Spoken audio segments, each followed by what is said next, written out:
I love this film. Awesome, man. Thank you. Number one, the chemistry between the two of you is the heart and soul of this movie. We really see how much you don't like each other. Yeah. Yeah, the stuff where we kind of get in a fight is the one moment of like, this feels real. Yeah, that actually wasn't scripted. They just happened to be rolling. That was supposed to be like the most us coming together moment of the movie, and then it just kind of our real lives got in the way, and we were just like, get out of here, you. Get out of here. As I told Vincent, the very cool thing about this film is Luke, you very keenly use the core tenets and philosophies of Christianity and use it and turn it on its head with a personal examination and journey of individuals, of groups of people coming together. You take the very philosophies and you don't preach about them or give us exposition. You infuse them into the characters and into the story while you're still able to poke fun at the trappings of religion through music, through really good coffee and cookies, through trips, expensive mission trips. But you keep this film so upbeat with positivity. It is something that we so desperately need on film right now. So often everybody gravitates towards the disaster films, the action films, the heavy dramas. And it's because it's worse than what we think our lives are. But as I said to Vincent, right now, our lives are worse than anything you can put on screen. So now you need something that's going to counter what we have happening now. And it is the positivity and the fun of this film. It couldn't be coming out at a better time. Yeah. Well, it's interesting you said that. Well, first off, are you doing a review of this movie? Because not even that we just need another positive review, but more like whenever I talk to somebody that has, I don't know, I always appreciate when someone has almost a more in-depth thinking of the movie than we did making the movie. And it's just really appreciative to put so much thought into it. So thank you for saying all of that. That's very introspective, and it's very nice to hear. I think one of the things that's interesting, because you mentioned that you'd seen our first film, Fear Inc., is Fear Inc. almost takes a very different time. When we made Fear Inc., it's 2015. We had a very different climate in America. Mm-hmm. And one of the things that I found very interesting about writing Fear Inc.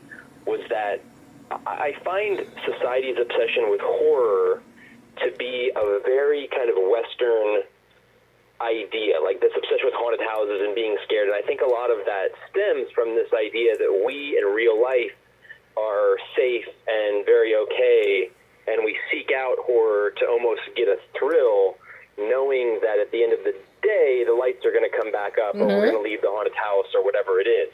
And I almost feel like right now, where the climate of the world and the country is not as positive, and it's so heated, and everyone is torn apart, it feels kind of like the last thing I want right now is to immerse myself in horror or something that takes me to a dark place.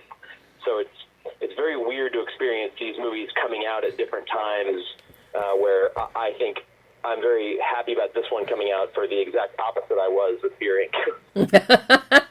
Well, and you're ahead of the curve here in so many respects. It's a woman astronaut in the film within a film that we have happening here, where Luke and Tanner want to be filmmakers. It's, they're Mickey and Judy, let's go put on a show. Only instead of putting it on in a barn, you're now going to make a movie. And you write a film, and you have your requisite alien monsters, which we always must have. And through that, and you use green screen, and seeing everybody in green screen suits is a sight that I may never forget. But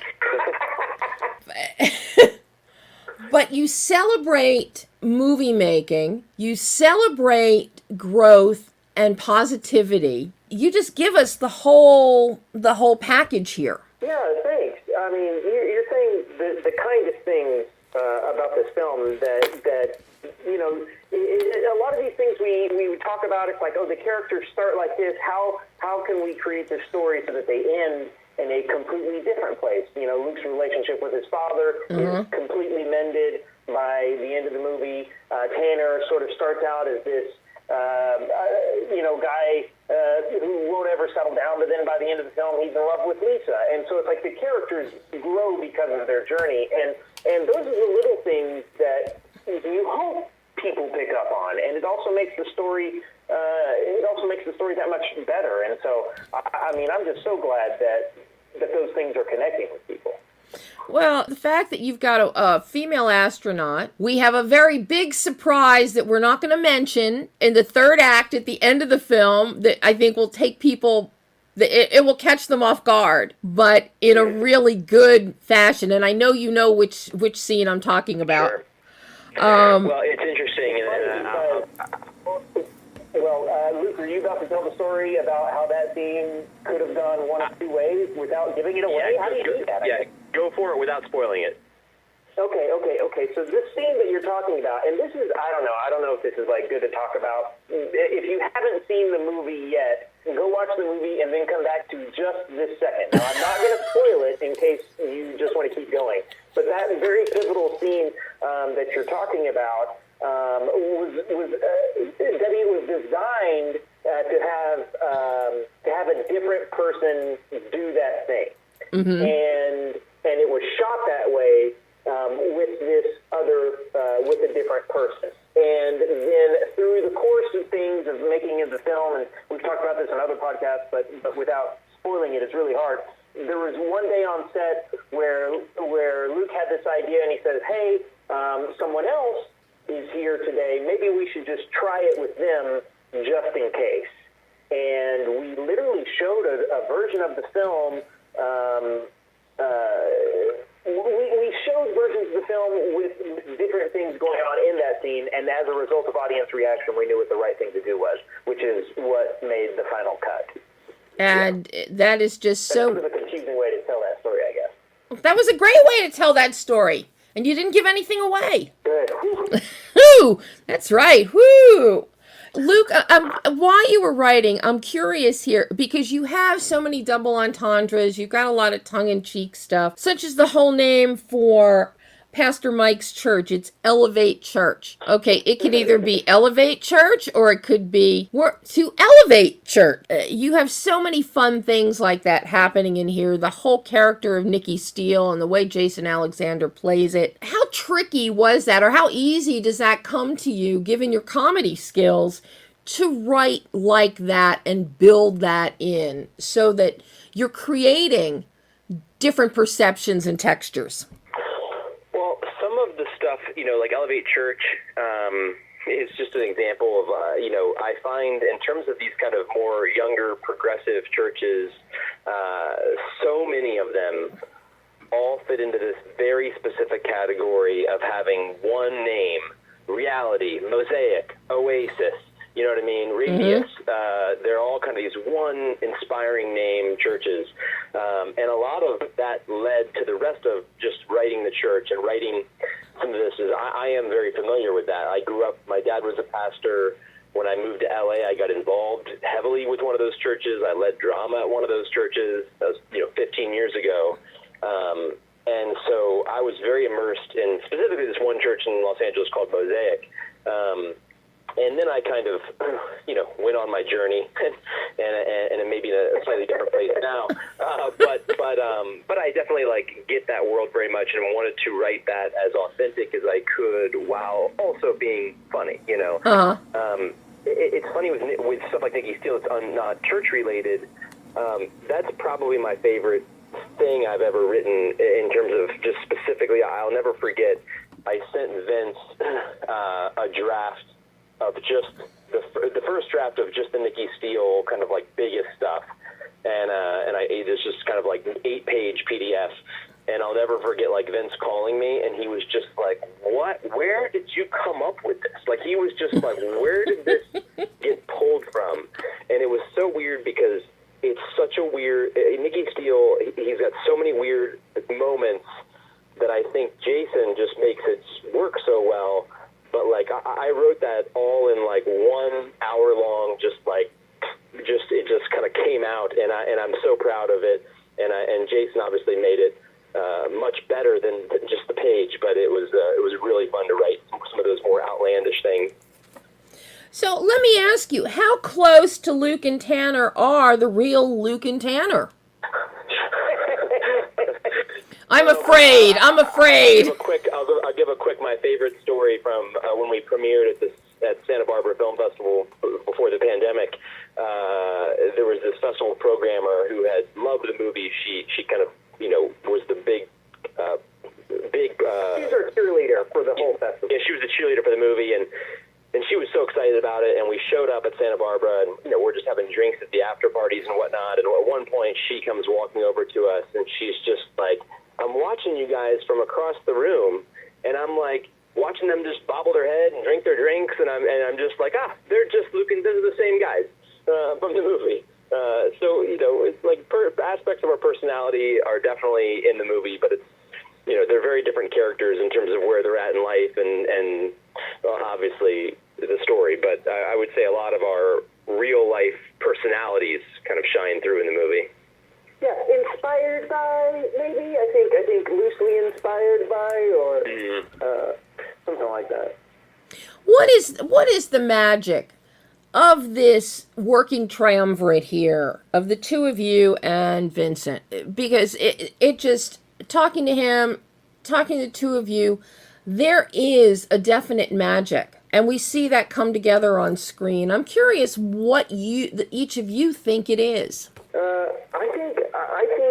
I think we're all very creatively aligned, and anytime you're doing anything creative, I mean, listen, when a band breaks up, what do they say? Creative differences. And you hear about people. Sometimes you hear about arguments happening on TV shows or movie sets where somebody's some big diva about something, or there's some sort of explosion. And I think the three of us are just sort of creatively aligned enough that nobody is, at no point in time is any one person so far out of bounds with a weird idea or a funny thing they want to do or an opinion they have on a joke or a scene. And so that makes it really easy to just move forward and create momentum. And I think that's a lot of it. Yeah, I think that's a great way to put it. I think there's also something about everyone just being friends in real life. So much of making anything, but making a movie for this conversation, if you're involved from the beginning to the end of making a movie, that's a solid 6 months to a year and a half that you guys are kind of like immersed in it, and you're all, whether you're on set or you're in an edit bay or whatever it is, you're kind of like all giving feedback and all talking a lot. And the tensions can get very high very easily. And I think there's something about making stuff with your friends that really works out well, both on screen with like Tanner and I being real life friends, and then being friends in the movie, and also just behind the scenes. Every day on set kind of feels like, before we made Fear Inc., we all, sometimes individually, sometimes together, did stuff with Funny or Die. And those are scenarios where you're making some sort of comedy sketch for probably a no budget or like $1,000. No one from the crew to the cast is there because of the paycheck. Everyone is there to make something funny. You hope to have a great day on set, and that's really all it's about. If the video does well, great. If not, you had a blast. And we went into this movie specifically with the mindset of let's treat every day like a Funny or Die video. And you could feel that energy on set. There was not a person on that set, from our DP to Jason Alexander, who did this movie because of the paycheck. And I think that makes a huge difference when every day just feels like you're goofing off with your friends and you hope a great piece of art comes out of it. Now, you both have producing credits on the film. How involved were you as producers in putting on those little producer hats? Were you worrying about budgeting, or were you more focused on just the performance aspect? Oh no, we don't have a. This was a somewhat no budget film. We don't have somebody else doing this. We basically did everything. There was days where Tanner and I were out looking for our wardrobe for the next scene. You know what I mean? Like, we did everything. And I think another thing that we did that works well based on your last question is all of us kind of have different skill sets on that world. So it's kind of like one of us might have better connections to financiers or agents to get cast in, and one of us might have more ideas on set when it comes to this is a funny way to do this. And it all just kind of like comes together to produce this movie. But at the end of the day, if you don't have like a separate producer or a studio, it's like, yeah, we're out looking for shirts. What would you say for each of you, what are your strong suits that you bring to the table from a producing standpoint? Oh, man. Wow, that is the question right there. Add this to your resume, Tanner. That's it. That's just it. Let me go ahead and get you that. I honestly, I don't know. It's so interesting. I feel like I am a never-ending well of dumb ideas, and I'm lucky enough that Luke and Vince have enough patience to sit through enough of my like really dumb ones so that a good one eventually comes out. And I feel like that might be my major contribution. It's true, though. I mean, like Tanner's. If I were to like say what I think Tanner brings to the three of us, that's exactly it. Like Tanner's the person that will, have a weird, crazy idea for our poster, and 2 months later, Vince and I have gone and found somebody to make that poster, and all of a sudden, that is our poster. Me and Tanner and Jason Alexander as the hand of God. It's like Tanner will have those kind of ideas that just totally elevate everything. For me, it's probably, I'm pretty good at meeting and connecting people who I think could help each other out, and hopefully sometimes that person they're helping is me, or us in this case. So it's like, a lot of things from this movie, from financing to casting, are someone I met somewhere who then developed a relationship with, and 3 years later, I called and said, I met you at a bar. We've been friends ever since. How about this client? Would they want to do this? It's a lot of producing in a nutshell is connecting people, and hopefully that's what I'm trying to get better at every time we do one of these. Well, you certainly connected people with this one. I got to tell you, it's an eclectic cast. It's a wonderful cast, even behind the scenes. I mean, Will Stone did an amazing job as a cinematographer. Oh, yeah, great. Really good job. We're seeing Will's praises, and I'm really glad you brought that up. We just feel like he did an amazing job with this movie. He really, really did. And something that you all did is, so often when you have directors and cinematographers, when you have a lighter theme within the film and you have some comedy playing out, they might have a tendency to go darker with the visual tonal bandwidth of the film and make the look, have it slightly contrasted so it is darker than the story or the comedy that's unfolding. But here, very smartly, Will and Vincent, the whole film, it's kept light, it's kept upbeat with the lighting, with the visual tone on top of that lighting. And I think that it just such a smart thing to do. And by the way, Tanner, did you leave the living room alone after the production designers came in? Because that's a hell of a living room.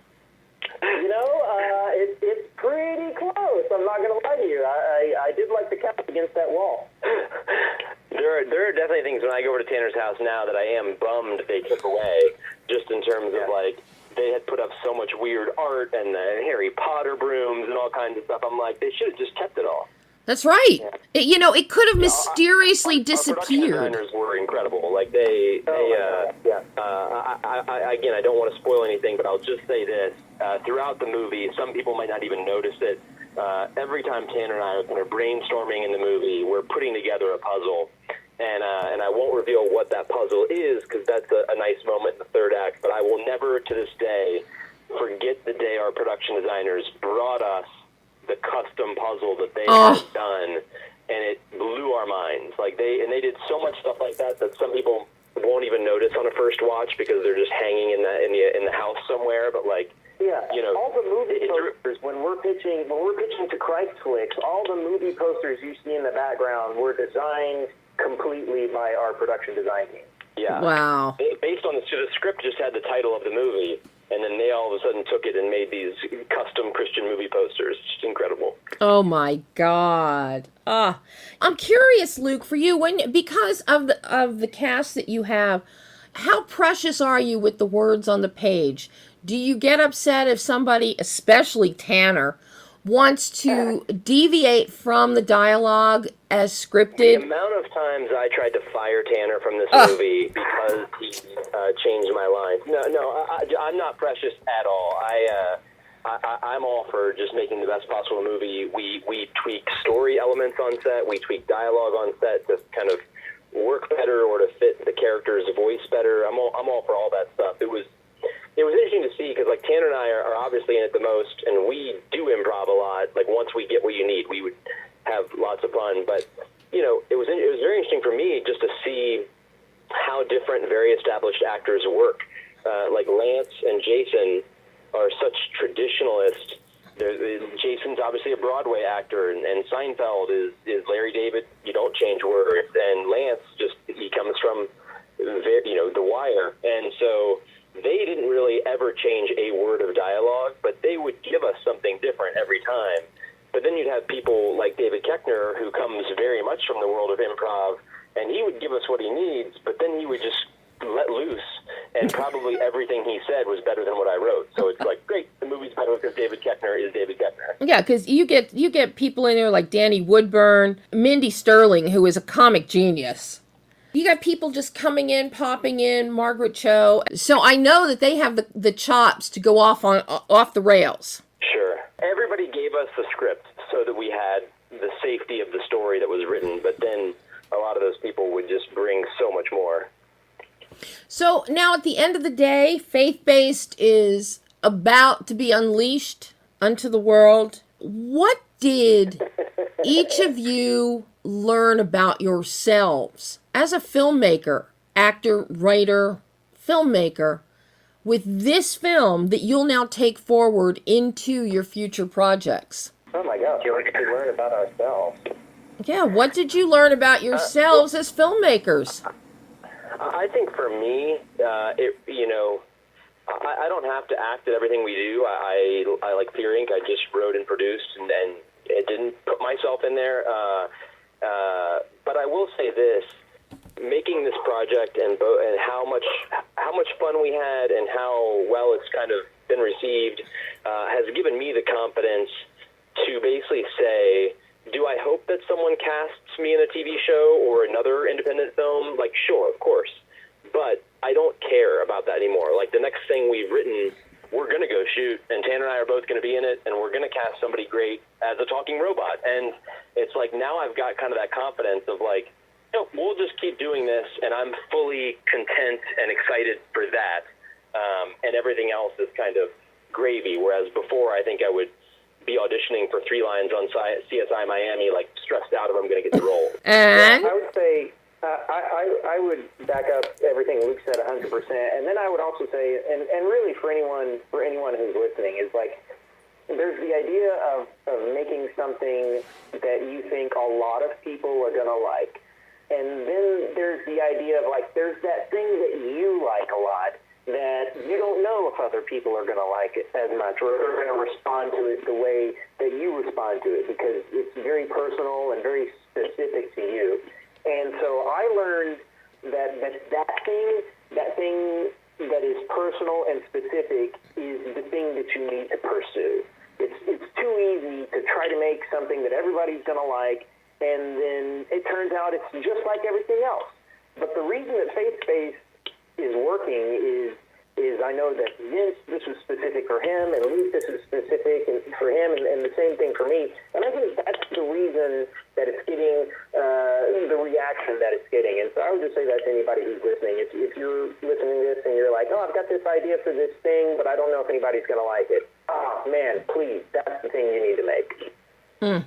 Well, guys, I'm so glad you made this one because it is so good. It's funny. It's got heart. It's positive. It's upbeat. And anything where you can have a quote-unquote music video track with something I hung across for Jesus that is anything but that, that's fine by me. Well, thank you.